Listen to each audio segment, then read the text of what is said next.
Good morning and welcome.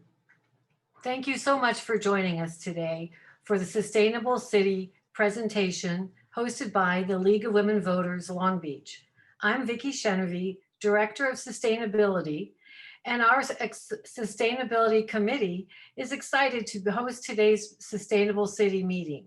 This meeting is in keeping with our position on environmental sustainability. As many of you know, the League creates positions after careful study and consensus.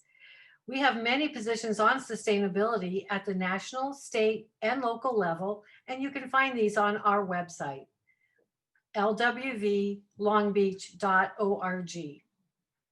Today, our focus is on our local position on environmental sustainability, which reads, we support commitment by Long Beach City officials and residents for the protection of conservation of our natural resources, particularly finite resources, in order to meet the needs of future generations as well as our own. Under this position are many objectives. Three of them are relevant to today's presentations. One, support development of a sustainability element in the Long Beach General Plan. Two, education of residents to encourage individual responsibility. And three, outreach to inform and involve the public in sustainable principles and practices. This position and these objectives are the guiding principles for our meeting today. First, we'll hear from Sona Coffey with the Long Beach City Sustainability Commission. We'll then do a question and answer session with Sona. After that, we will have presentations from three of our Long Beach Green Certified businesses, BYO Long Beach, Burke Mercantile, and Primal Alchemy. That will be followed by another question and answer session. We hope you'll leave with a better understanding of what the city is doing and actions that you can put into practice. Sona?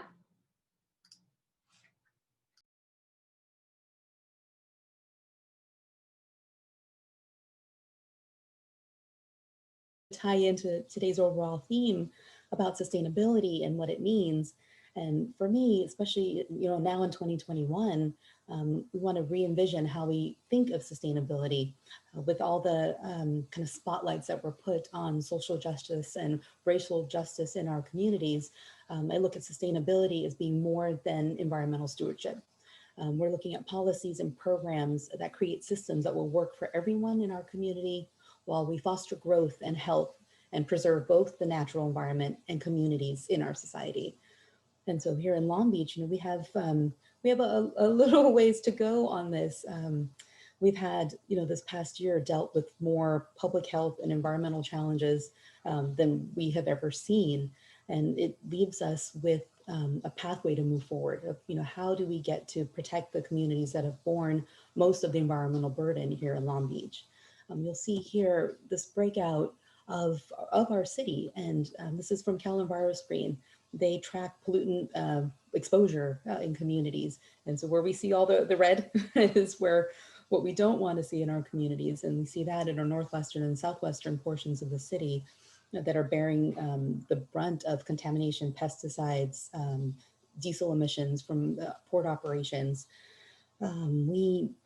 We can see it now visibly when you look out on our coastline. There are over 30 ships that are waiting to come into our ports. And while the city and the industry has been under the COVID restrictions and dealing with worker shortages and other things that are contributing to the amount of ships that are out there, we've also broken records in the port's 109-year history for moving the most tonnage of product that's coming in, which is great for economic development. But we also need to remember that that comes with an environmental and public health cost, and that cost is being borne by the communities here on the front line in Long Beach. So that led us here in the Sustainability Commission to make this statement to our city council. In December of 2019, we put together a letter to council outlining some of our priorities for 2020. And this letter, it's available on our city's website, filled with a lot of hope for 2020, where we were going to be. And 2020 is going to be the decade of climate action. And then we were hit with COVID, and it seemed that there was definite obvious shutdown with our city operations and transitioning workers to work from home and juggling some of those priorities. And then with a real call for social change in our city. And we were able to still highlight several of the policy programs that we wanted to bring forward to council in the call for environmental justice. And so you'll see here how some of these issues translated from what we were focusing on in 2020 and what we're going to be asking the city council to focus on this year. These issues don't go away. So even though we've had some progress and some policy achievements, these are still things that we'll need to continue to work on as a community and in partnership with our industry, with our agencies, with our community groups and advocacy groups. And so as we're looking forward now, looking back on 2020 to see what we were able to accomplish and what we were asking for, and then highlighting these priorities to move them forward into 2021 now, as we still will continue to see increased air pollution in our communities from the port operations. We'll experience, we might not feel like it today with all of the rain, but extreme heat and wildfires are kind of the new normal now for our climate scenarios here in Southern California. This past summer, we were notified about emergency rolling blackouts to deal with the public emergency power, safety power shutoffs from the utility. We can expect to see that continue this year and into the coming years. So how do we work with our policymakers to make sure our city is resilient and ready to meet that challenge? And protecting our marine quality. So Long Beach, where we're situated, at the end of the LA River, at the end of the San Gabriel River, we're exposed quite frequently to spills and contamination that end up shutting down our beaches and harming our marine environments. And so those are kind of the overview of some of the policy themes that we're focusing on and what we'll continue to talk about. We did have quite a bit of success, last year, even with all the challenges that were happening. We saw some action just in the last few months, positive actions being taken. And this really follows the year of work that we were doing at the Sustainability Commission level and at the City Council level. So we started off the year, we bring in at the commission presentations every month from our different agencies or different partners. We asked specifically to have information on how our agencies are dealing with environmental justice issues. And so we're able to incorporate some of that into the work that we were doing, especially as the city began its process on the framework for reconciliation. I brought that topic forward to our Sustainable City Commission. We had joint meetings with our City Council Environmental Quality Committee to discuss exactly how do we incorporate environmental justice into the city's climate action plans. And we were able to see lots of that messaging incorporated into the plan that was just adopted by the City Council a few weeks ago. So those were things that we were happy to see move forward, happy to see the city making progress. The progress is being made. There's still some work that's desired in those areas. So for the climate plan, and particularly looking at binding commitments into that target, into the climate plan, trying to move targets forward instead of 25 years from now, can we become a carbon neutral community in the next 10 years or 15 years, setting those targets that are achievable, especially with the direction that we're seeing coming out of the new administration, where there's a call for a zero carbon energy sector by 2035. So trying to align ourselves with the other movements. And what we see is that really builds demand for that policy here in the city, and it moves the markets. So if we can, we can really highlight this movement to transition away from fossil fuels. And we've heard our mayor ask for this several times, most recently just in the state of the city, that there is this recognition that we need to move away from fossil fuels. And that translates into the rest of the plans that the city has. This climate action plan is the overarching one to help us get there. The city's working on a few other avenues that I think that will also help us get there and help provide some resource to the rest of the city. One of those was Measure US that was passed last year by the voters. And we worked with Vice Mayor Richardson's office on this. And that's, including this tax on fossil fuel production and taking the funds raised from that for climate action programs, for environmental justice programs in the communities that are bearing the burden. We won't see that funding for, a year or two, I think, out from now. So there's still some work that needs to be done to craft the programs, work with the agencies in the community, the advocacy groups that can create the programs needed, and make sure that we're moving in the areas that we want to. But for us, this ties into how we transition away from fossil fuels and ensure a just transition for our communities, helping to retrain, provide green jobs in other sectors so that people working in this field have a place to go. And we talked a little bit about community choice, and that's something here that I still have on this list that are things needed for the city of Long Beach. So I have here just, I think, 6 or so actions that we'll be asking the city council to continue working on and to prioritize. Well, a little bit of a preview for you all this weekend. We'll be sharing this with the commission next week at our monthly meeting, and then again submitting this in a letter for the city council to review. That there's some things that the city has started working on that we need to work on. And these are things that as a group, as constituents and residents, that we can advocate our elected officials to support. There's a lot of resources that are in this space already to help local governments do this. The C40 Cities organization is one of them. They have a commitment for the 2020s, making this the decade of climate action. So something that we think would help add on to the city's existing commitments that have been made in the climate space. And it would have us really on par with the rest of the world's leading cities that are paving the way in this area and making our commitments to be sure. We've seen that President Biden has re-signed, authorizing us to rejoin the Paris Agreement and the climate accords as part of that. There'll be a lot of measures that need to be taken to ensure we can meet the requirements as part of those agreements, and joining organizations like this can help the city do it. The cap was approved. That doesn't mean it's finalized.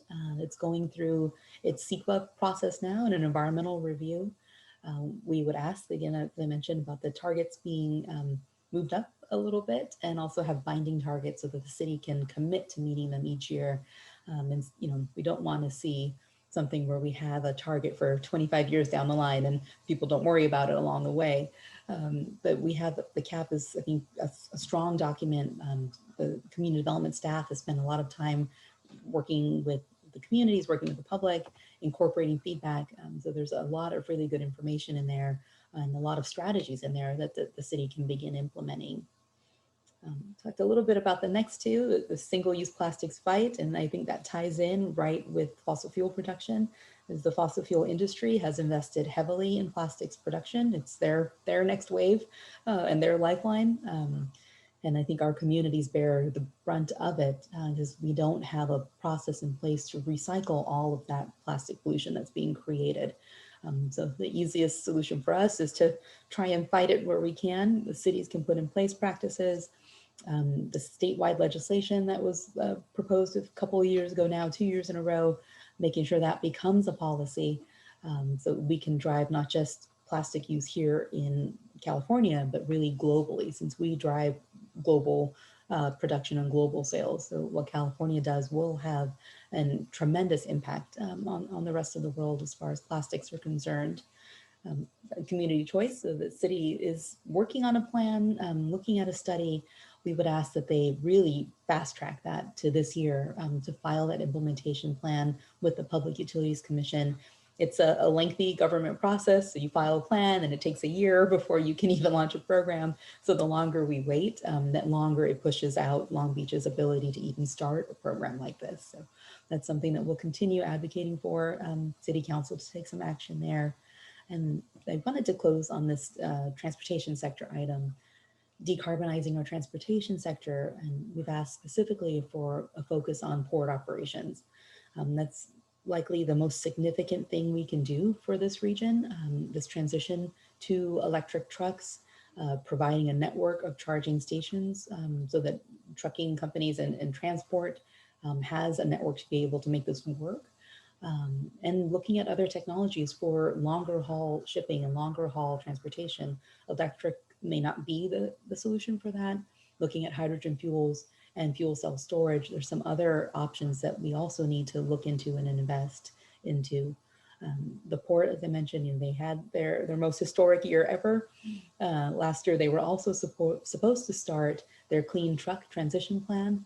That was put on hold, but with the economic prosperity that they're experiencing, this transition to electric trucks also needs to happen to ease the burden that our frontline communities are facing. The port also needs to take action on its climate plans. They were awarded this year for some of their community investment work and their community grants program. They received some awards for it.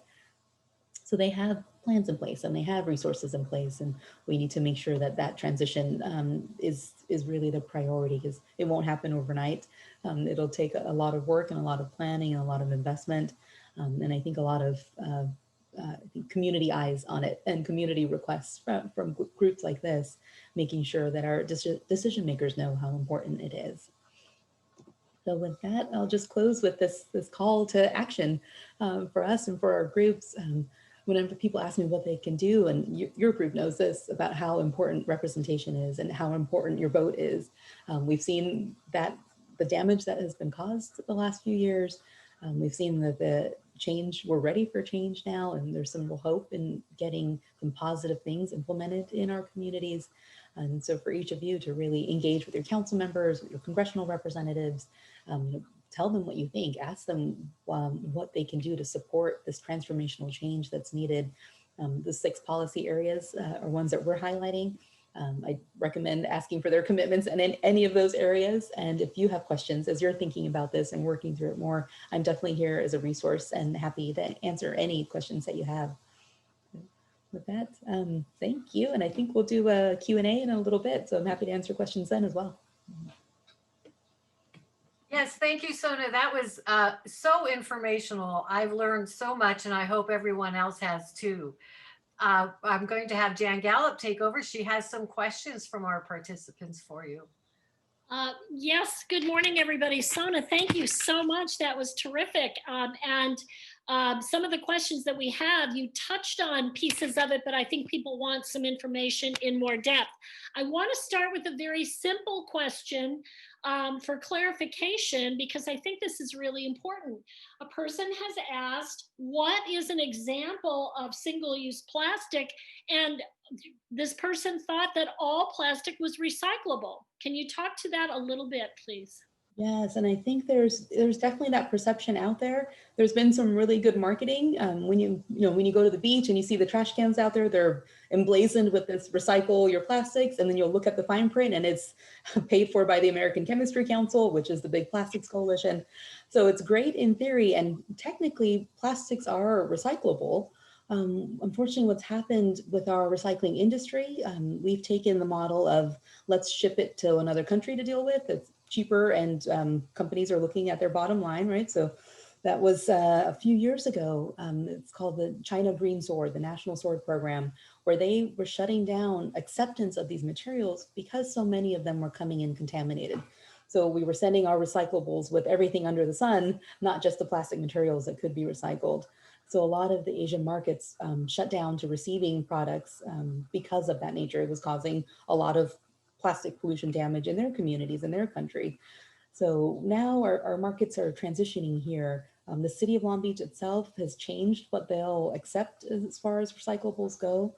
If we go to the Environmental Services Bureau on their website, they have a good list of what to include and what not to include. And unfortunately, some plastic materials can't go in the bins because they don't have an end market for them. They don't have a place to send them. And what has happened, I think, over the years is that we as consumers and individuals will think that, hey, this should be recycled, and we want it to see, we want to see this turned into another plastic bottle or park bench or something of use. And so we'll throw it in the recycling bin and hoping that it'll get figured out on the other end. And that wish cycling process, cities are trying to put an end to it because they have not been able to capture it. But we're seeing, depending on the companies, we're seeing some progress in this area. So we work with Waste Management in Irvine as our solid waste hauler. They're able to capture plastic materials and use it for, they found a vendor to turn it into things like carpet fibers and some other repurposed products. So there's some hope, I think, and this should also push our industry to create these options so we can reuse the materials that are out there. But for us, as a consumer, when you're looking at, if you're purchasing something and you want to know if you should purchase it in plastic or not, try and go for, if it's available in glass, try and choose that, because that can definitely be recycled. Plastics number 1 and 2 are the most easily recycled. So when you flip over the container, you'll see the numbers on there, and if it's one of those materials, those are the easiest to recycle. Some cities will accept 1 through 7, but I don't think Long Beach does that anymore. So they just updated this at the end of last year. And so I'll refer you to the Environmental Services Bureau. And if Courtney jumps on, she might have the exact answer of how many numbers down that scale we go. But for things like plastic cups, straws, some of the takeout containers, those things are not being recycled anymore in Long Beach, which I think a lot of us will put it in the bin and hope that it does. So hopefully that answers some of that question. I think so, Sona. We do have a lot of questions, so let me get to a couple of the other ones.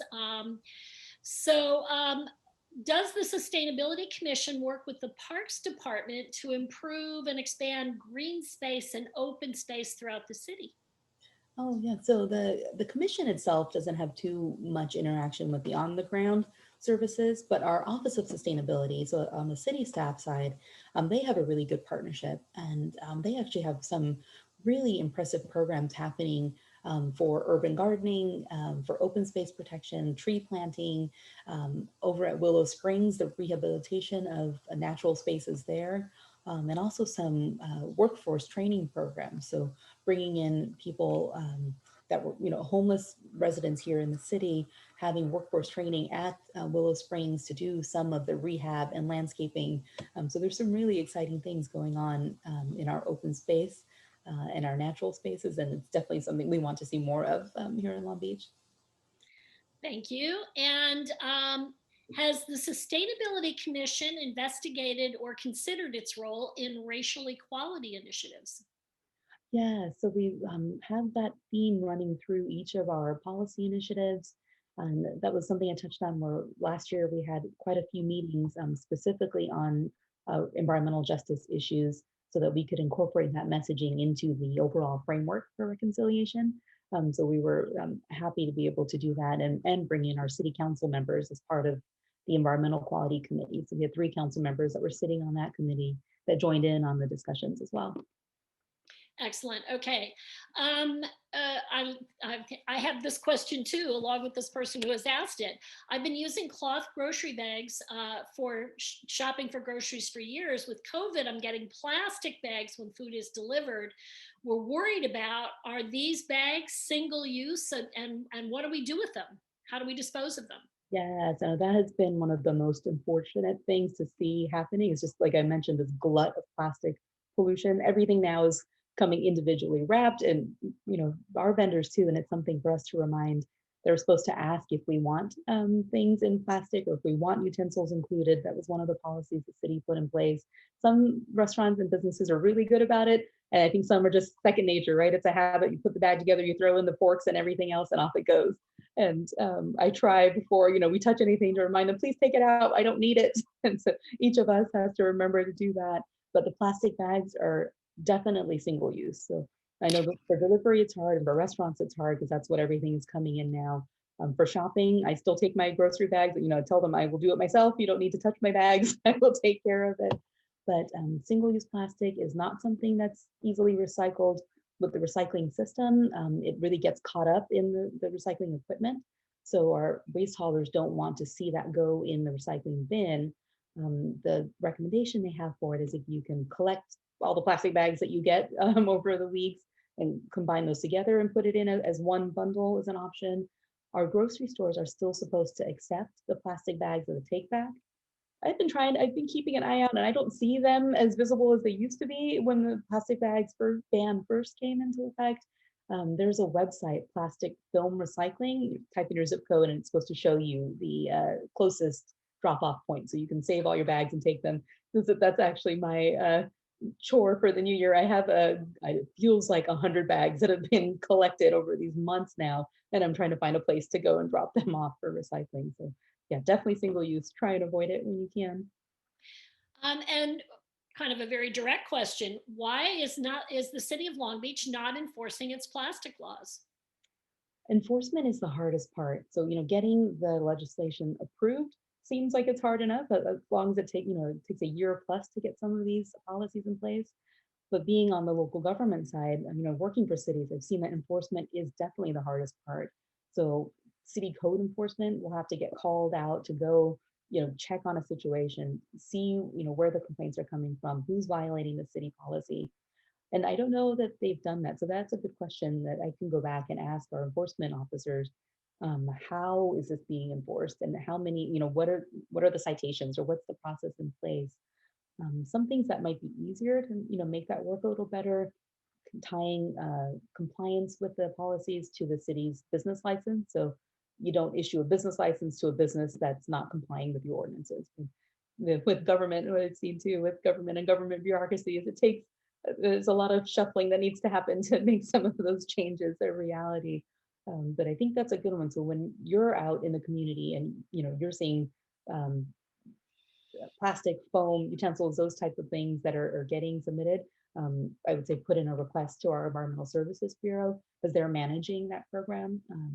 And from there, they can issue, if it's one of their staff going out to take a look, or contacting the business, or a code enforcement issue that's a repeated violation. Okay, so I'm going to ask Sona if you can put some of these places in the chat, or send them to Vicky and we'll post them afterwards, of where people can file complaints, ask questions, that kind of thing. Carolyn, how much more time do we have for questions right now? Sorry, Vicky.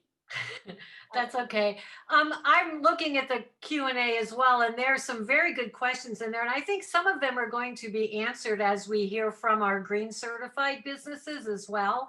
And as Jan said, we will be posting on our website after this all the resources and all the places you can go to get answers and get more information. So I think in the interest of time, Jan, you're right. I think we should move on to our next presenters. Can we do 2 more questions real quick? Okay, go right ahead. All right. I love this one. Is there anywhere we can donate or repurpose plastic utensil sets that are still sealed? Are you aware of anybody taking those? I have a basket full of them. I have a collection of those going too. And that's actually a good question, because I know there've been so many collection programs happening right now. And I will actually check with a contact with Leadership Long Beach, because we just did a big food drive, utensil, hygiene kit drive. And I'm wondering if there's a need for things like that. There's also another source, it's on my list to go to, the Homeless Resources Center. And I don't know if they'll take items like that. They're looking, I think, more for clothing and canned goods, things of that nature. But I will find out, and I'll send it out to the group. Hey, Thank Sona, you. I was just gonna do a shout out to say that the Long Beach Community Table does take them back. So it's LB Community Table on Instagram. Okay, let's make sure we get that captured too. The last question for right now, there's a lot of questions around what can I do to help? How do I notify the city of what my priorities are? Can you talk a little bit about trash, littering, priorities? What should we be prioritizing with our city leaders? How do we get them to pay attention to some of these issues that are important to us? Yes, and it's a challenge. So if you've ever looked at our city council agendas, you'll see that it feels like a million items each week. And I don't know how they get to all of them, and how they get the mental space put aside to deal with all of these issues. But I think, submitting your public comments. So I'll put some of these links in the chat. Every time we have a city council meeting, there's Speak Up Long Beach. So you can submit a public comment on an item, a general comment on the item, really emailing your council district representative. So if you haven't met your council district rep yet, getting to know who they are and letting them know that these are the issues that we think are of top priority in Long Beach and specific to your neighborhood if there are issues in your neighborhood. And there are different community groups too that are trying to help with issues around trash and waste and littering. Some of the groups like Surfrider Long Beach and Sierra Club in Long Beach host cleanups and other community dialogue opportunities to get ideas out there. And then our Sustainable City Commission. We have meetings each month. We also collect public comment and move that comment up to City Council when we can through different letters to the City Council. and presentations that we give. So those are some opportunities to highlight priority issues. And I think that the more often it's heard in the community. So it's not just me asking for something, or not just one group asking for something, but if it's more of a uniform kind of comprehensive voice and request from several community requests, those are the items that get moved up and get pushed forward for council attention. And that's what each of us can do, is try to keep banging away on each of their doors and letting them know that these are our priorities. Great. Thank you so much. We'll do more questions in a little while. Great. Thank you, Jan. And thank you again, Sona. I think one thing I've been trying to keep in mind with a lot of things this year because of the pandemic, it really has impacted how we interact with plastics and what we can do. It's been more of a challenge, especially because we are getting groceries delivered and they're coming in plastic bags. And for a long time, the grocery stores didn't even want to let people bring their own bags. And we're doing more takeout. And so those are challenges that are probably just going to stay with us for a while. But that doesn't mean that we should not stop doing all the things that we can do. So with that, I'm going to turn it over to Marissa to introduce our 3 green certified businesses and hear about the types of things that we can do as individuals. Thanks, Marissa. Thanks, Vicki. Good morning, everybody. So as Vicki said, we have presentations from 3 Long Beach Green Certified businesses. First up, we have Julie Daryl, founder of BYO Long Beach. So welcome, Julie. Hi there, how are you? Thanks so much for including me. And I'm going to share a little slideshow about BYO. Let me just switch to, sorry, bear with me while I share my screen. Okay.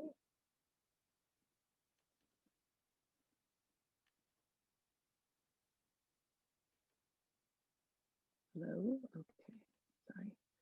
All right, so everything, hopefully it's showing up there.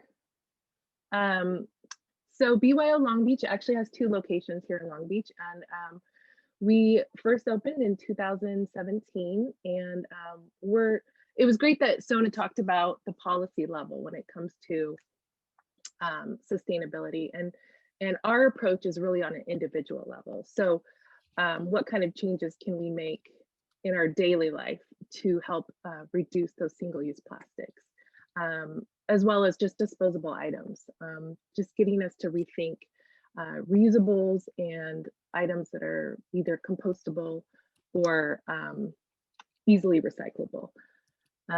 So we have at our store, we have refills on everyday products like shampoo, conditioner, lotion, hand soap, cleaning supplies, and other eco-friendly products. We encourage customers to bring their own containers. So if you've already got a shampoo bottle, in most cases, that bottle, even though it's plastic, it can be reused indefinitely. So just bring it clean and dry, and we sell everything by ounce. You can just buy a little bit and you can try it out instead of buying more than what you need. And that also helps reduce waste, because nobody likes to buy a product and then they find out that it just doesn't work for them. So this helps reduce quite a bit of waste in the everyday products that we use. We want this type of model to be used across a lot of different retail environments, to be able to buy food without packaging, and you know, olive oil and all of your everyday products can be sold in bulk, and you can just buy what you need and help eliminate some of that single-use packaging.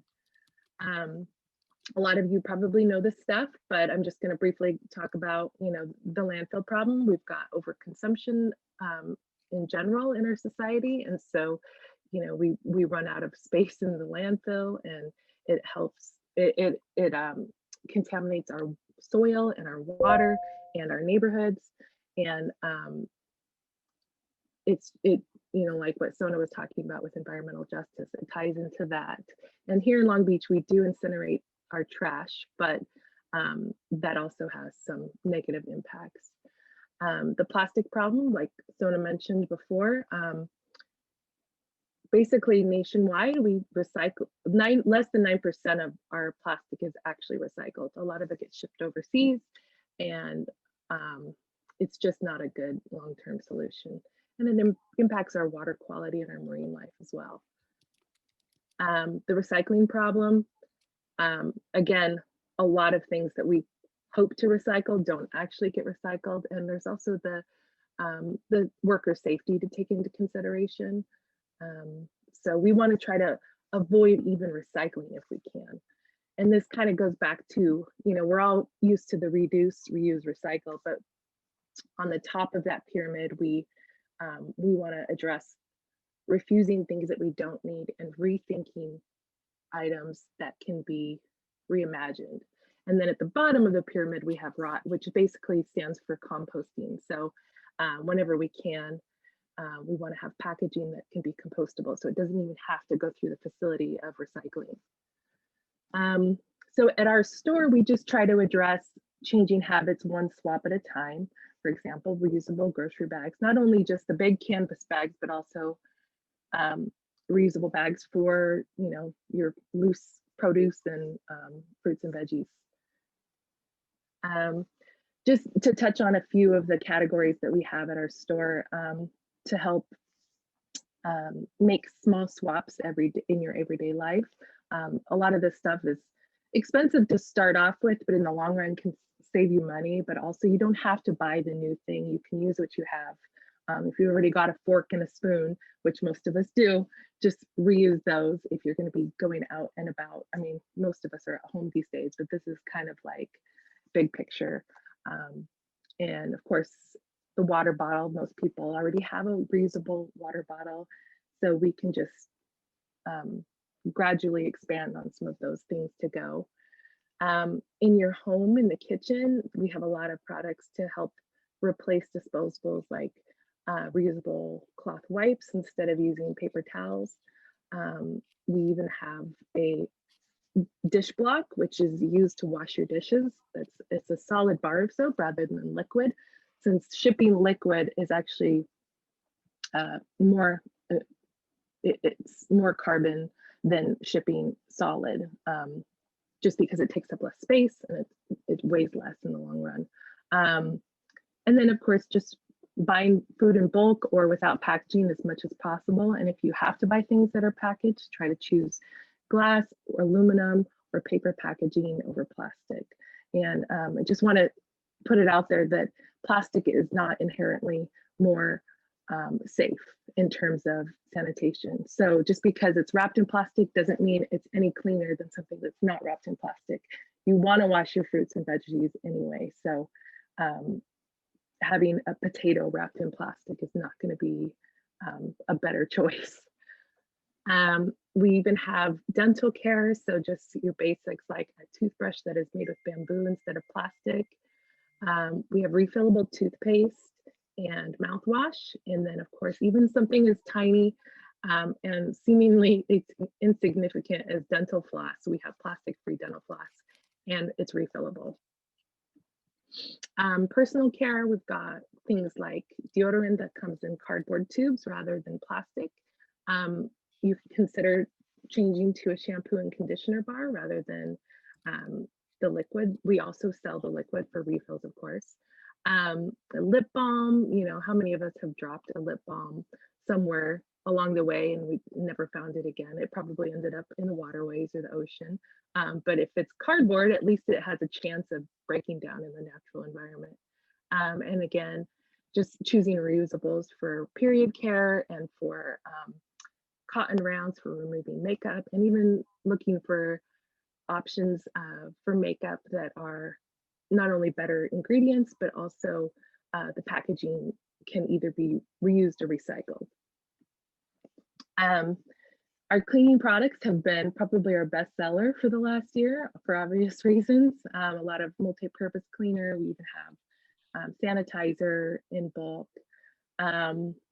Just another simple swap of getting a toilet paper that isn't wrapped in plastic and instead in paper that can be composted or recycled. And then again, things like just your cleaning brushes, all of those plastic bristles break down and become microplastics in our environment. So all of our cleaning brushes are made of natural fibers. Even our lint brush, which is pictured there, has rubber to help remove pet hair rather than plastic or paper, the tape. And then some of the implementations we made into our business, a lot of it we kind of already had covered when we decided to go through the green business program. But we did add quite a few things that in the long run are going to save us money and just make things easier. So we installed some roller shades in the front of our windows to help reduce the heat gain from the sun coming in. We don't have it on, we don't have them closed during working hours, but it's nice to do that in the hot afternoon sun.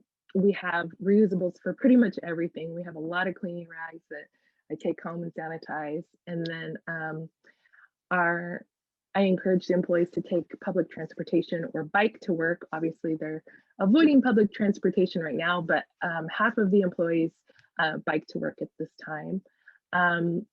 We don't use very much paper in general, and we just do digital receipts.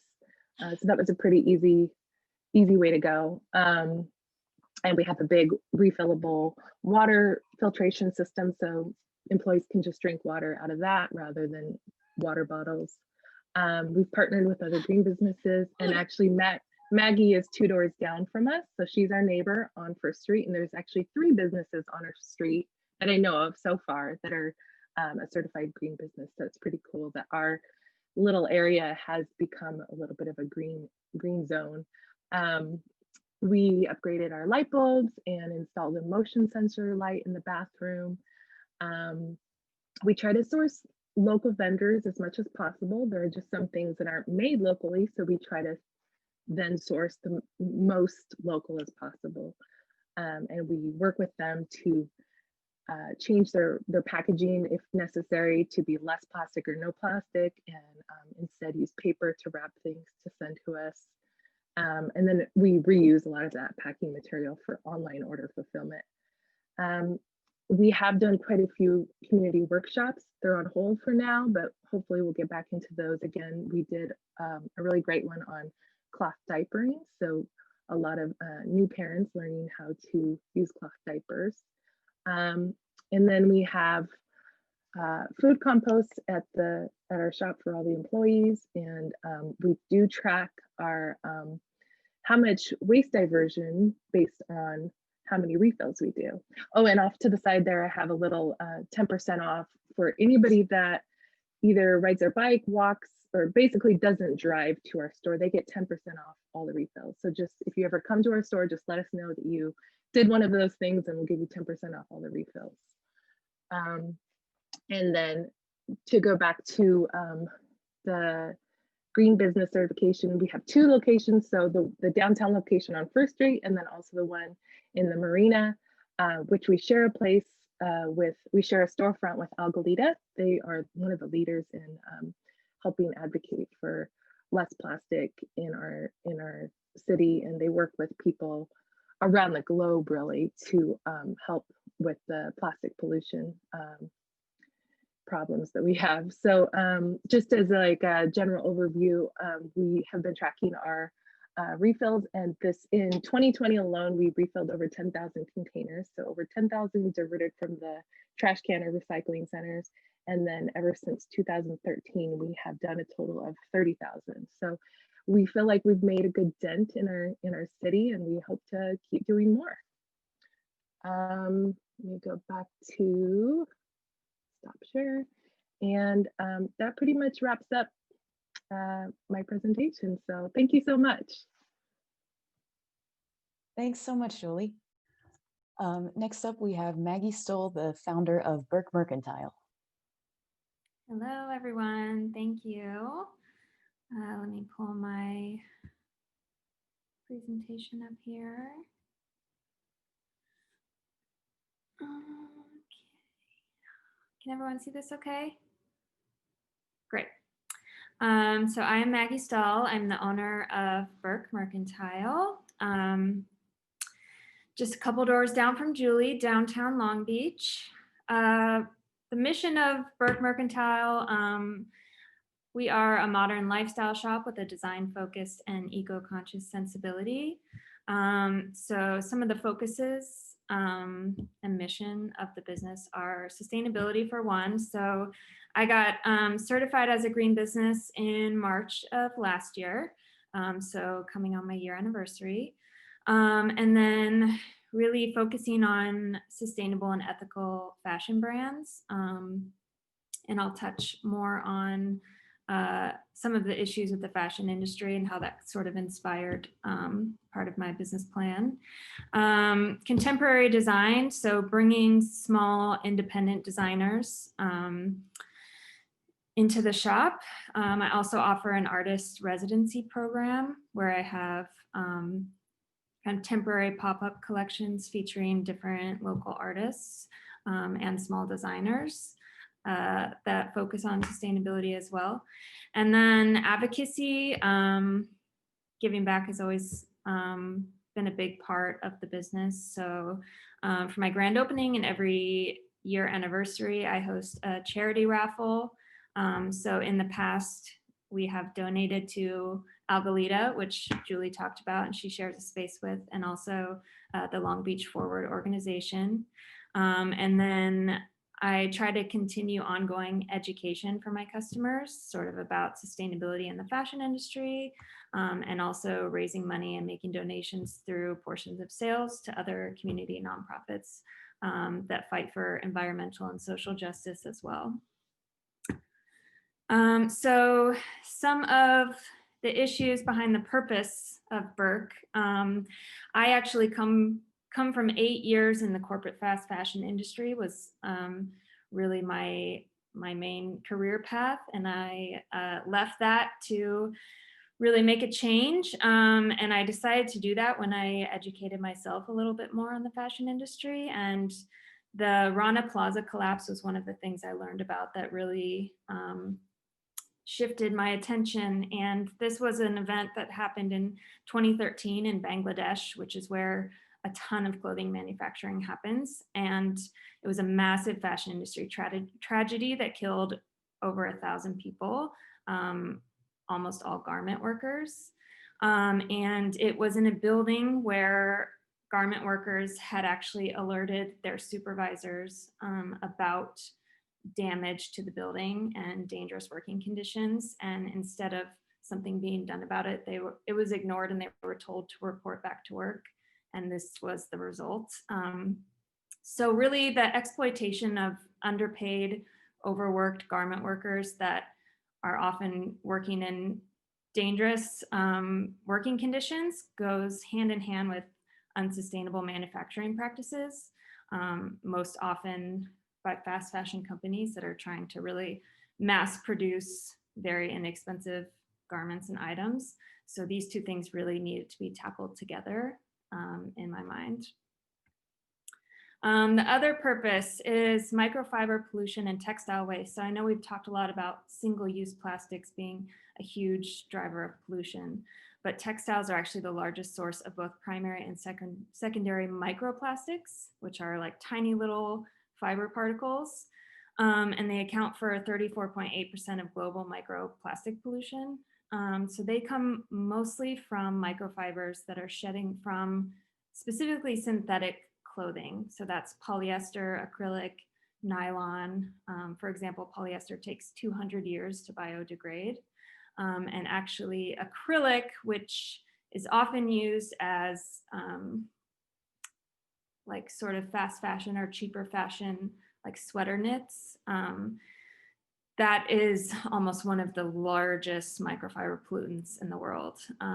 So less than 1% of the material used to produce clothing in general is recycled, which is honestly just unacceptable. And only 15% of unwanted clothes actually get donated or recycled. So this environmental problem with the human problem of garment workers was really what drove the purpose of why I started Burke. So some of the solutions that I tried to present are really supporting sustainable and ethical brands and introducing those type of brands to the consumer. So I carry all small independent brands and designers that are focused on sustainable and ethical manufacturing. So most of these designers, because they're small brands, are producing small batch collections to prevent extra waste. So most of the items I order in the store, I have to order 6 months in advance. They're made to order. They can't be restocked because they're not mass producing these items. So it really helps to produce more intentionally and limit the amount of waste being produced. I also make sure I only order natural, organic, recycled, or dead stock fabrics in all of the clothing that I carry. So this would include cotton, linen, hemp, wool, specifically organic. There's definitely a big difference between regular cotton and organic cotton in how it's produced. And that goes along with pesticides, chemicals, water waste. So even some natural fibers that are mass produced, like cotton t-shirts, are really environmentally harmful if they're not being produced mindfully. So organic is always better. A lot of the brands I carry also are fair trade certified or have completely traceable supply chains. So I have brands from all over the world, but this is really the focus of why I choose them. So I have a brand from New Zealand who is fair trade certified, and they work primarily only with organic cotton for all of their garments, and they trace that organic cotton back to the farmer that grows the cotton. And then I have a brand from Denmark who actually moved to Turkey to build her own atelier and start her own ethical factory because she couldn't find a factory that treated the workers or offered them an environment that she found acceptable. So she started her own. So examples like that, where I can really trace the entire lifespan of a garment and even see pictures of the people who are making it and the conditions they're working in. And then finally, offering high quality, long lasting goods.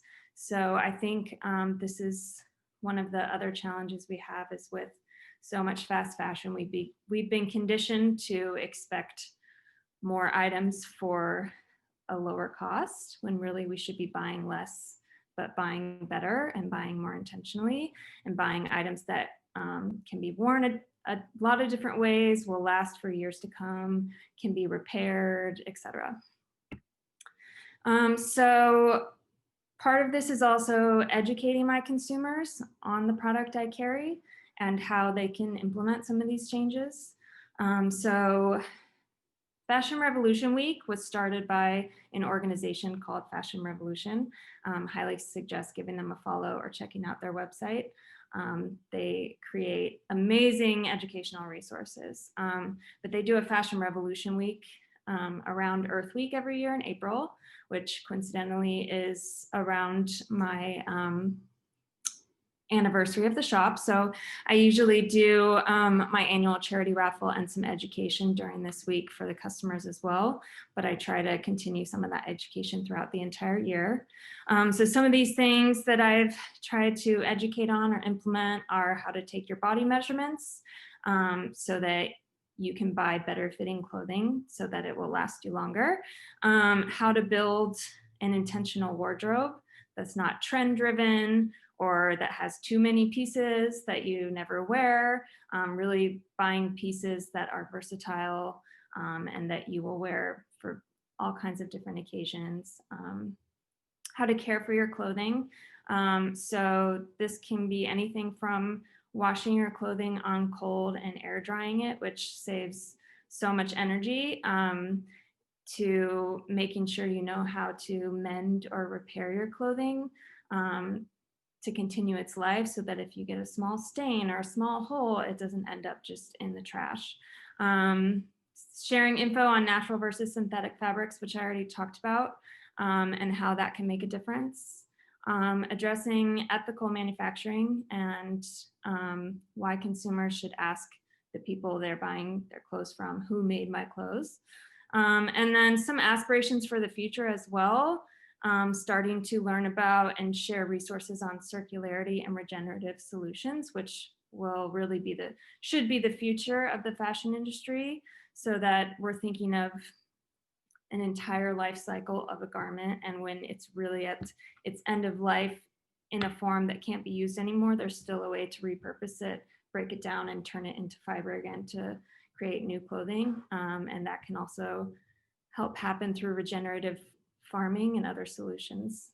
And then finally, transparency. I think a lot of the problems with consumers really being able to understand sustainability and a lot of the greenwashing marketing that happens from lots of brands, since sustainability is becoming kind of more of a hot topic, is just being fully transparent with the consumer about my own green business practices in the business, and then where the products come from, what it costs to produce these products so they understand the price tag, and things like that. So very similar to Julie, I have a lot of the same green business practices, obviously.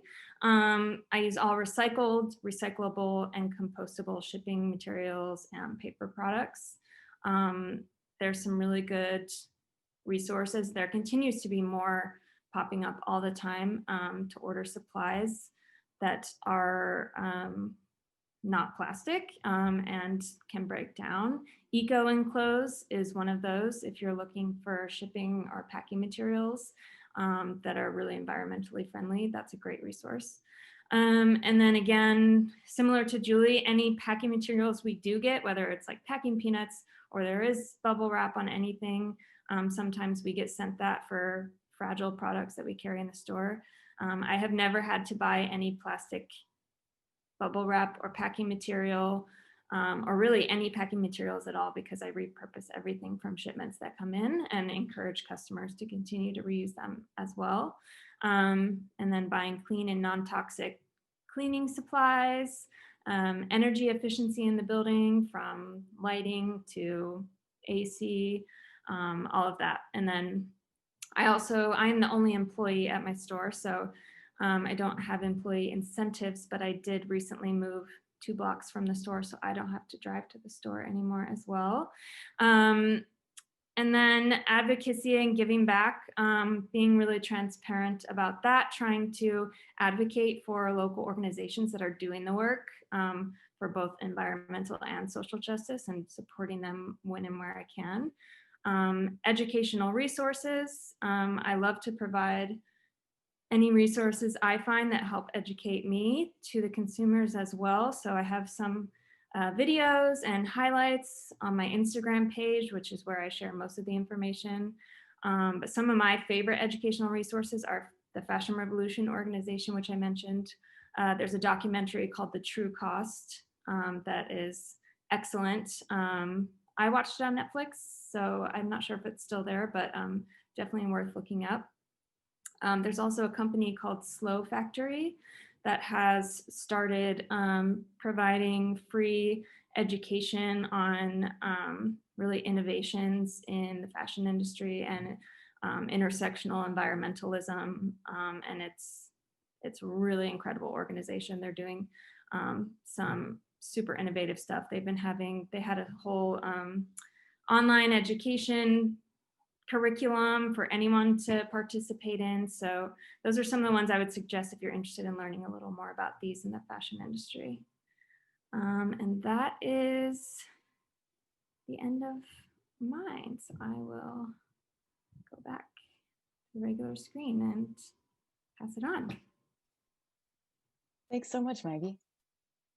Next up, we have Dana Buchanan, the owner of Primal Alchemy. So welcome, Dana. Thank you so much to the League of Women Voters for having me today.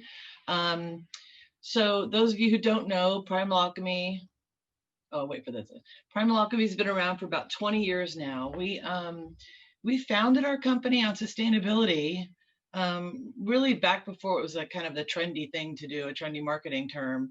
And we did that because I was raised by a hippie who didn't do drugs. So we had a Volkswagen, a 63 Volkswagen van. We went camping in Big Sur in Yosemite. We grew all our own food. My mom would drive out to Loma Linda University to buy non-hormone meats and stone ground flowers. And so I really just was raised in that genre. We recycled everything. So, and then Chef Paul, who's my partner, he also, you could go to the next slide. He also was raised a little bit in that vein, having his own garden and things like that. So, but he did have TV dinners, but I'll forgive him that. His mom didn't know any better. So it wasn't really anything new when we started Primal Alchemy with the sustainable, seasonal, local ethos intact. It was just really taking it back to how we used to do it, how our grandmothers lived and ate. So it wasn't really anything that innovative. It was just really bringing it back to the forefront. So historically, when we started our business, we, over the 20 years, have been doing events from 2,000 to 2,000 people. We excel in logistics and things like that. We have enjoyed, because of our sustainability, we've enjoyed clients like Greenpeace. When they had their ship here a couple years ago, we were able to do their event on their ship. We have attracted clients like surfing companies, Billabong, Quicksilver, that obviously are interested in environmental aspects. And we also attracted the TED conference when they were here in Long Beach for 5 years. They found us. They actually called us one day. Paul didn't know who they were. And he said, Dana, we got a call from somebody called Ted. and I just said, what? I go, that's the TED conference. And when they first came to Long Beach for the 5 years they were here, we did quite a few of their events for those 5 years. And it was because of our sustainability that they found us. We were the only ones in Southern California doing it. The only caterer and one of the first food businesses in Southern California to have sustainability be at the forefront of our business. And I think that because of that, and not using any plastics in our events, it's been really attractive. And also in the private citizens, weddings and things like that, like Sona would say, we attract couples who are getting married who put food and good food and sustainability at the forefront of their wedding. So that's important to them versus little tchotchke plastic stuff they want to give as favors to people. They'll put their money into the food. So that's kind of the beginning. You can go to the next slide, Tasha. So our sustainability actions, that's Chef Paul and Farmer Ron. I don't know if any of you have heard about the farm up in Northern Long Beach, but he runs that farm up there. We source ingredients and have from the beginning from local farmers, ranches. We forage from the urban forest. When we do our walks in the morning, we have a whole map of all the orchard trees that are in our neighborhood everywhere we walk. And we knock on the door and we ask the people, can we pick your tree when it's ripe? So we have a whole list of where the trees are, what their fruit is, when they're in season, and we go back and we pick and we make jams. That's where we make a lot of our jams and sauces from. And then we go back and give a couple jars to the owners of the home. We also forage. This is kind of a touchy subject for some people, because if everybody went and foraged in the local hills and foothills, it would not be a good thing. But we do go and forage in some secret places to get watercress and things like that locally.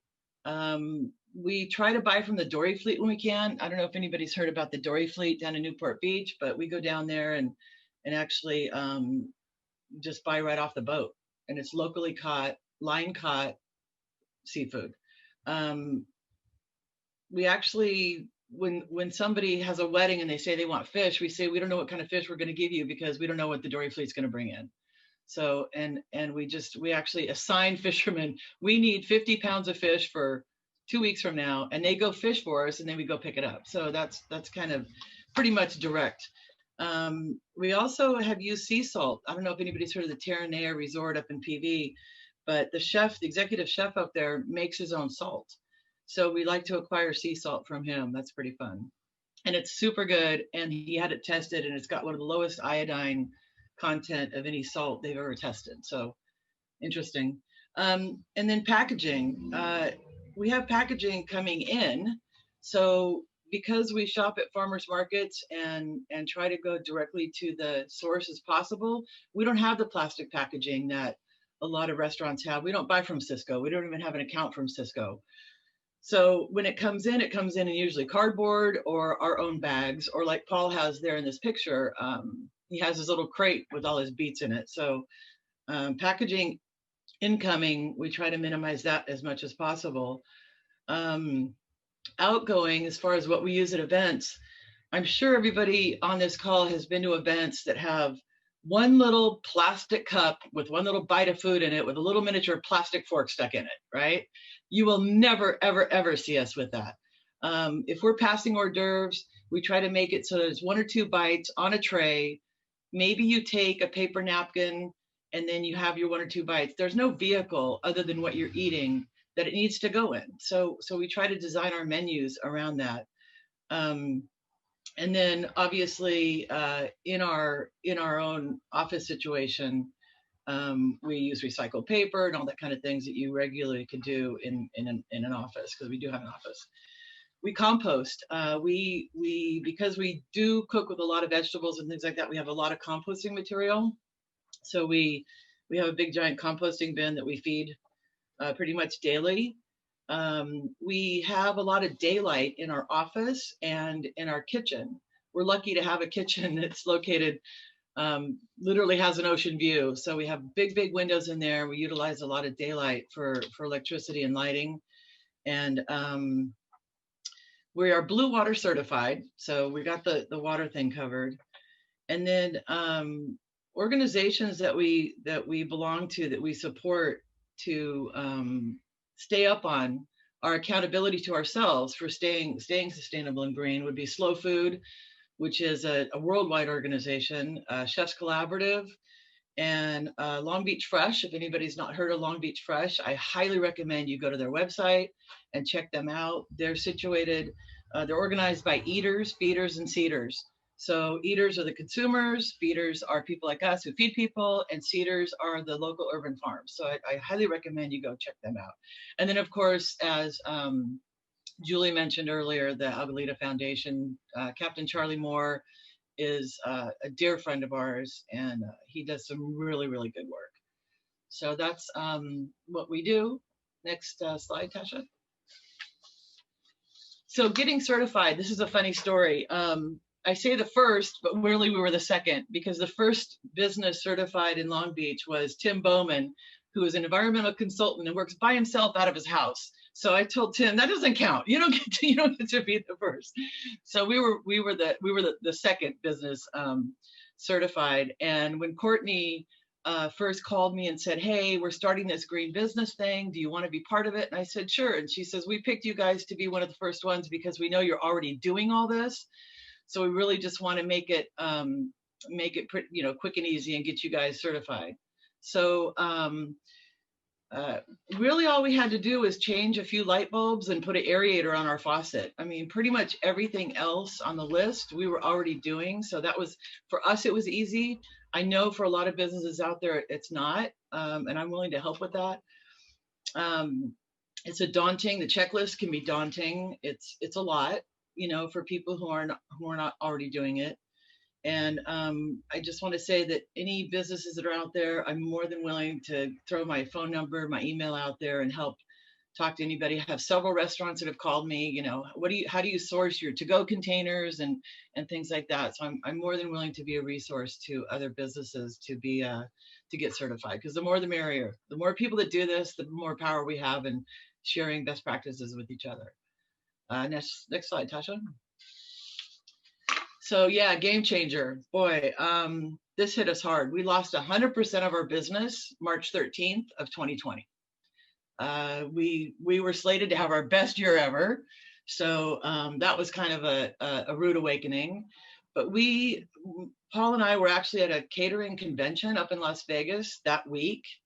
And by the end of the week, everybody in the convention had lost all their business. So we started the week, everybody was really like, we share stuff and everything. And by the end of the week, everybody was like literally in tears in the hallway on their cell phones, talking to their staff back home. So it was a great week, but it ended up being a horrible week. And on the drive home on Friday, the 13th, I'll never forget that day, we had to pivot. So we thought, well, we can do home delivery meals. So that picture on your lower left, that's a shot of our early home delivery meals that we're still doing.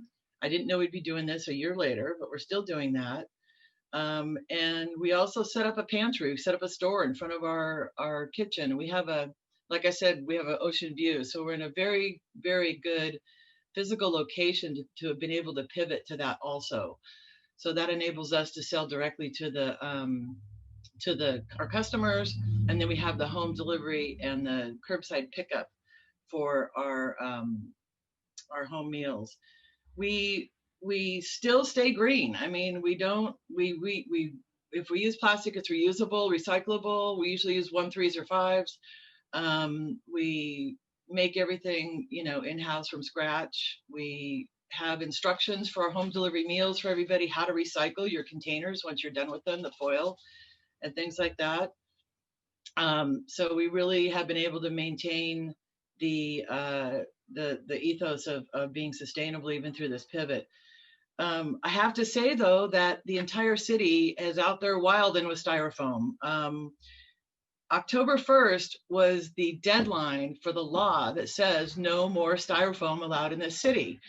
And I just can't even, because there's so much styrofoam out there right now and nobody's doing anything about it.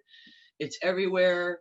It's like, it wasn't even a law that was implemented. So we have a lot of work to do on that, and that's where you guys can come in as consumers. I mean, just don't go where there's styrofoam and tell people, look, you're not supposed to be doing this. It's illegal right now to do in the city of Long Beach. So sorry, I get on my hair rehearse on that one. If Chef Paul was here, he would go on for an hour and never get off this phone because he is obsessed. So we use, craft paper, cardboard, recycled material. There's things made out of cornstarch, sugarcane. We use fallen leaf, and everything made of bamboo, of course, with sustainability. I just wish that my fellow food providers would follow along and do the same. So we have a lot of work to do. Next slide.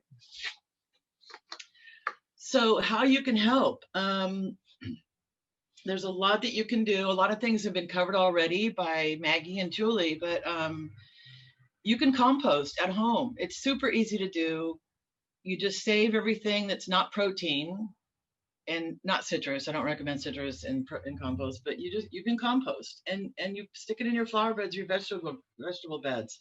Super easy to do. Doesn't cost you anything. And the city, if they still do they usually have programs where you can get a compost bin pretty inexpensive. You can not buy stuff that's wrapped in plastic. I mean, I haven't been to stores like that because I don't go to stores like that, but I've seen online people posting pictures of 4 peaches in a plastic container, or a banana in a plastic container, or things. You don't need to buy it like that. Just buy the banana. You just buy the peaches whole. So stay away from that. That's a given.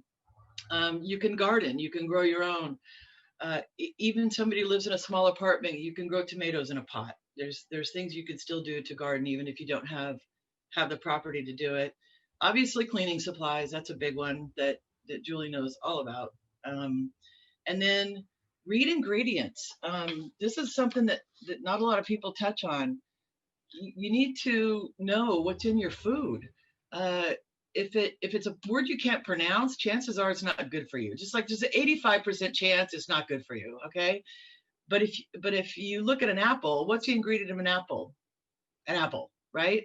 So try to avoid food that come in boxes, because those usually have a lot of ingredients and there's more packaging. And just really try to avoid. I mean, I'm going to say this, GMOs. Because it creates a whole nother issue, and I could do a 2-hour talk just on that. But just read what you're eating, know what you're eating, be educated, ask questions, read up on it. There's a whole bunch of stuff on the internet about that. because sustainability is not using glyphosate as a weed killer. That just doesn't work. So that's all I'll say about that, because I could really go on. So, and as a consumer, you can buy produce and ingredients in season. You don't need blueberries if blueberries aren't in season. You don't need blueberries flown in from southern South America just because you want blueberries now. Plus, when you eat things in season, you like, they only come around once a year, so you enjoy them so much more. It makes them so much more special. You know, you get to have a fresh peach when it's ripe and at its best, and it hasn't been, or a tomato that hasn't been sitting in, you know, gassed in a warehouse. So definitely eat in season. It just helps in so many different ways. Buy in bulk, like Julie says. You know, don't get little tiny containers of things. Bring your own container, fill it up with whatever you got, and take it home, and then go fill it up again. And then support local businesses, food businesses that adhere to these practices. And I'll get into that a little more in just a second, but they don't all do that, even if they say they do. And then educate yourself, read, pay attention. You know, you're attending this today is a good start. And then, you know, bring your own containers for things. You can use, you know, a thing for coffee, a thing for water that you carry around with you. And then don't waste. Gosh, you know, plastics and all this is an issue, but for food, waste is the -- issue. 40 million tons of food is wasted in the United States every year. 40 million tons. If you want me to break that down into pounds, it's 80 billion pounds of food is wasted in this United States every single year. That is huge. And you can't even get me started on what kind of gases that emits and what that does. Not to mention, people who need food are not getting food because we're wasting it. So that's a huge component. And then supporting sustainable businesses. A little bit about greenwashing. We live this. This is what we do. So we know the farmers. We go camp on their farms. We spend the night with them. They're our friends. We know where we source all of our ingredients or where we get all of our stuff, right? So we know who doesn't, because they're our friends. I mean, we know. You're either in that circle or you're not. So a little story to illustrate that. We were sitting at another rubber chicken dinner, a local big center that has dinners for 1,000 people. And we were looking at the menu that they gave us. They had on the table for us. And it said, Weiser Family Farms asparagus on it. And I read it and I went, oh, that's odd, because Alex is a friend of mine. He's a friend of ours. And we've been to his farm. We know what he grows. So I said to Paul, I said, does Alex grow asparagus? And he goes, no. And I go, did you read this menu? And he says, yeah. And I go, and so he texted Alex right then and said, dude, do you grow asparagus that we didn't know about?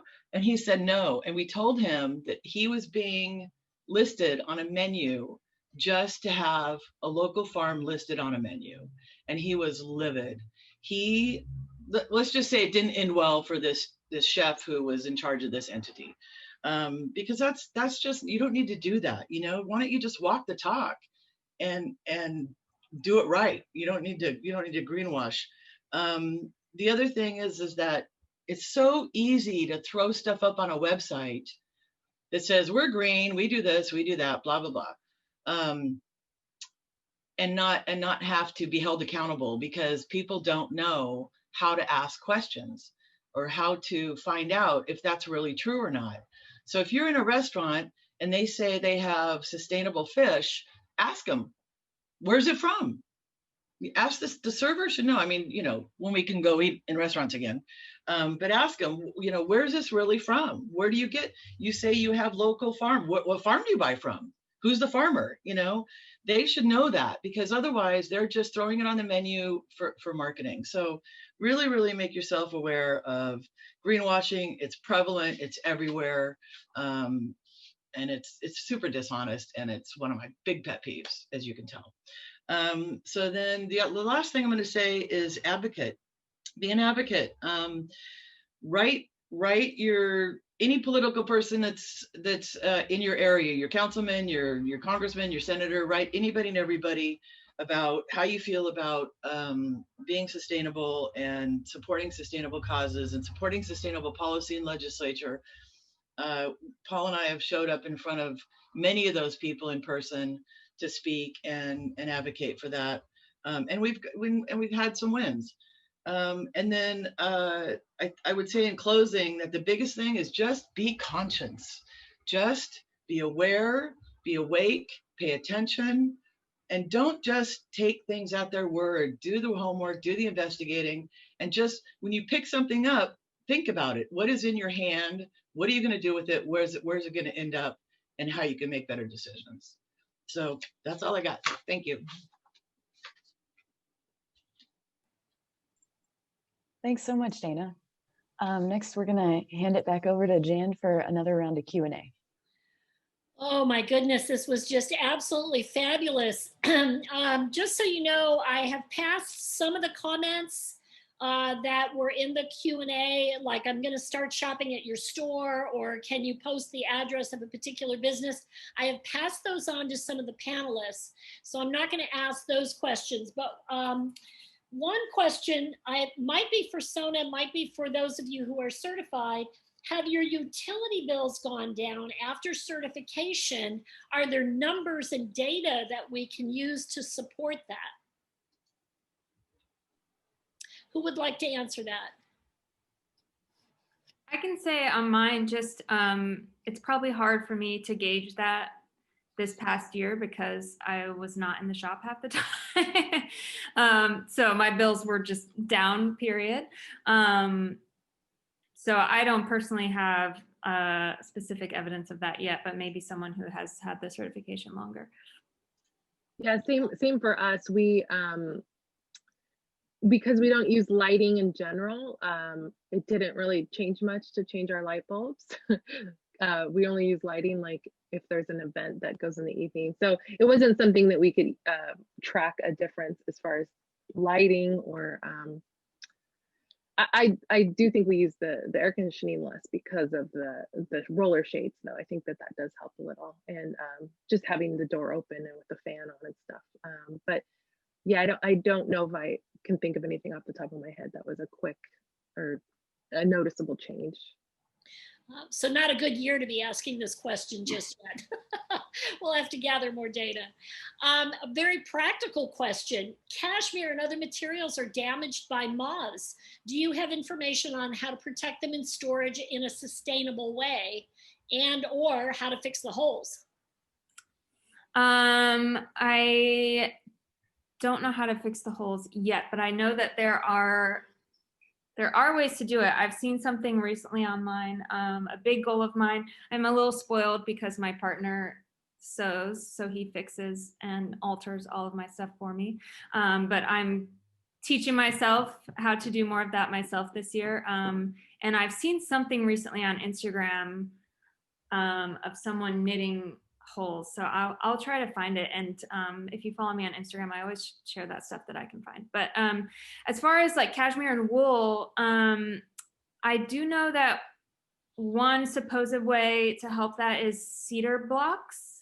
I don't know, Julie, if you sell those, but I've gotten them maybe at do. Yeah. You do, yeah. So that, yeah, they just come in little blocks of cedar, but supposedly that's supposed to deter moths. So that's one option you could try. I also would just suggest having your wool or cashmere either folded in a closed drawer or hung inside a garment bag, not a plastic one, obviously, ideally. But if you do ever get a plastic garment bag, maybe from dry cleaner or something, like just keep it and keep things like that in there anyway, to just keep it like enclosed in something. So maybe try one of those two things. Thank you. Sona, for you, this was earlier, question from earlier. The community choice aggregation apparently was tabled in 2020, but it's supposed to come before the city council again in 2021. Does your commission support CCA? And could you talk about that a little bit? Yeah, so over the past couple of years now, we've brought a few presentations on CCA from existing providers. So from LA County, from the Lancaster program, just to kind of get more information out to the public, help show our elected officials that this is not a new idea. You know, while it might be new for Long Beach, this is not new for our region. It's not new for California. So CCA is something that we've supported at the commission level. We've gone to council several times just on the community advocate side, asking for council to move forward on these next steps. Last fall was the last time they talked about the issue, and they were supposed to bring an update back in 6 months. So we were expecting to hear something within the next month or so. We just heard that they likely won't take the issue up again until this coming fall, which when I mentioned this long process for CCA, if we wait until the end of the year, again, it'll be too late for the city to take any action for then another year following. And so there's some challenges we're facing with that, plus some push from the utility side.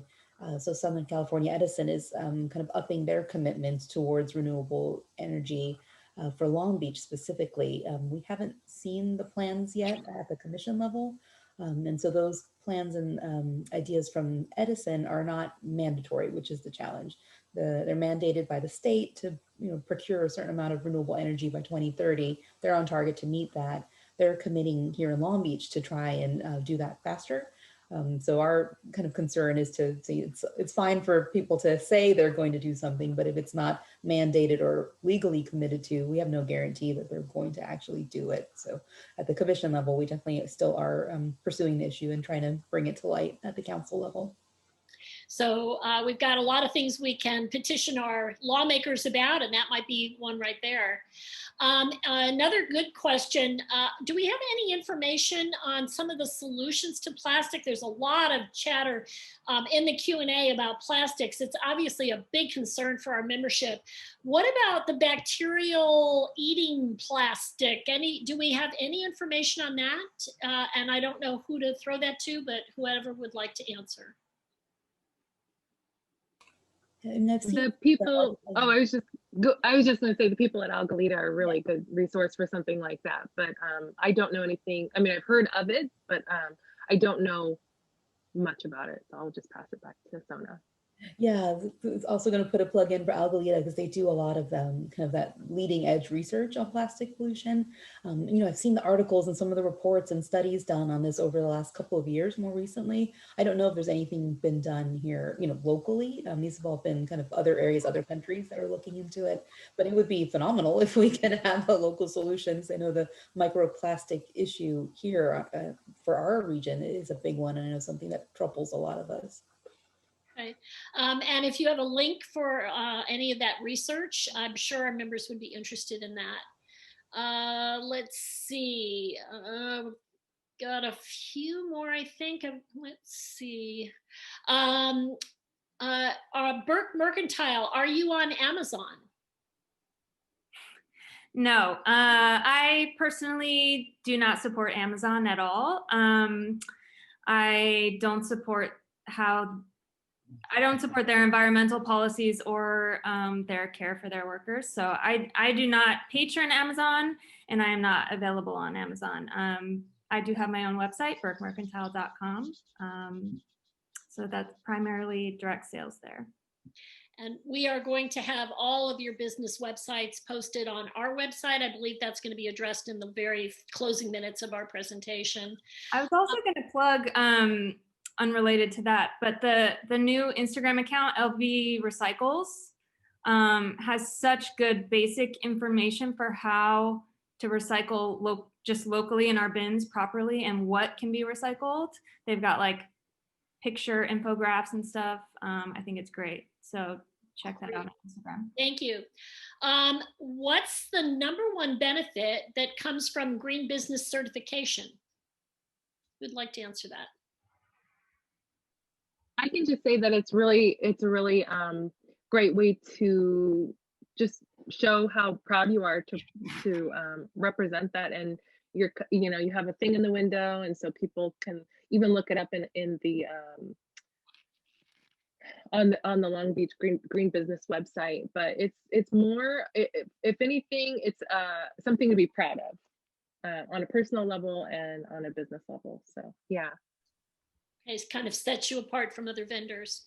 Yeah, I would agree with Julie in that it's something you can, it just feel it's, you know, ethics and integrity within yourself and how you feel like you're not polluting the world and you're contributing to a better place for everyone. But also I've actually gotten business from the fact that we're green certified. So on a monetary level, it also has paid off. Excellent. What's the next step for the climate action and adaption plan? And will there be more input for the community to be involved in it? Yeah, so they're going to start this environmental impact review process. I think it's expected to take most of the year. They're planning to bring it back to council in the fall for final approval. Through that process, there will be some more input for the public. You can make some input there. On the city's website, I'll put the link in there too. They have a link for people to provide comment. You can review the latest plan that was posted at the end of the year and look at, the plan is lengthy. So there's an executive summary and there's a few different addendums that might be of interest to the group here. So I can share that with you all. Thank you. And I think this is our last question. When will municipal residential organic waste collection become a thing in Long Beach? I know Long Beach Community Compost is doing some composting by the Willow Springs Park, but it's not large enough to take all our city's organic materials. Yeah, that's a good question. And the time for that now, I know some cities have started to do this on their own already, but the state has mandated. So starting 2022, January 2022, we have to be in compliance with these new regulations for organic recycling. So the city of Long Beach is working towards that now. There's some leeway, I think, between 2022 and 2024 when they can roll out each phase of it. But as consumers, so customers, what we want to see is curbside collection. So we would have a green waste bin that collects green waste and food waste, and for the city to collect that for each of the residents. Businesses in Long Beach already have to start complying with this. So restaurants, grocery stores have to separate their organic waste. They also have to do food waste prevention. So edible food that can still be utilized, taken to food pantries, food kitchens. And Dana touched on this huge problem of food waste in this country. And even it's just in this region, it's mind-numbing. 1 in 5 children are food insecure. So the things like that, just it shouldn't be happening when we have so much resource available. So there's groups here like Food Finders in Long Beach that help with that process. We work with another organization, Waste Not OC, and they're helping to capture that food and take it to pantries and food banks where we can use it. But for residents, we should expect to see that next year, if not sooner. That would be great, but it's coming. Let's see, Long Beach Fresh is pushing for composting. A survey will be going out to residents in the next few weeks. Oh, that's interesting information. Okay, not a question. Okay, let's see. Has everyone heard about Long Beach Grocery Co-op? It's a much needed thing in our city to have a sustainable grocery store. I didn't know about that. Can someone talk about that? They're close to getting a location, I believe, if they haven't already. They've been around for a couple of years trying to get started and going. And yeah, it's not a lot of money to join. You could be a founding member, I think, if you still join now. And they have a website you can go to and take a look at it. But they're really just trying to secure a location at this point. Okay, I'm going to turn it back over to Vicki. No, I'm going to turn it back over to Kim. I have to read my agenda. Thank you, everybody. So I'm going to do the wrap up. I just want to say thank you to all our presenters. It was fabulous information, really interesting and informative.